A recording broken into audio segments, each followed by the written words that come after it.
اشي بنرفزك بشباب الجامعة؟ ولا واحد فيهم زلمة. بتقص صح؟ هي قص؟ شو اللي لا؟ ارجع عيد السؤال. اشي بنرفزك بشباب الجامعة؟ ما بحس في زلام، بحس حالي بتعامل مع خوات. والله ما بمزح، بحكي جد. اسمع الناس حيدقوا فيك.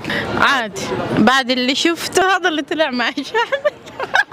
لا عيد السؤال جد بلا مسخرة. طب شو بدي احكي يعني؟ ما حيحكي اللي بدك اياه. نسوان فعليا امبارح شفت واحد بيعمل لي هيك باصابعه. طب شو في زلام؟ اذم واحد شفته هذا وانت، وهذا جديد دخل على الساحه. ما بعرف، بحسهم متخلفين. اسمعي انت لو شو ما جاوبت حييجوا يتنمروا عليك. يتنمروا مش مهم. مش ما بغلط، بس هم جد هيك. احلى واحد بالجامعه. مين احلى واحد بالجامعه؟ احكي لي انا عشان يطلع انت. ما هو لهسه احلى واحد شفته بحياتي انت، مش بحياتي في الجامعه يعني. الصراحه انت عاطل، فاقل عطله في العالم انت. عطله.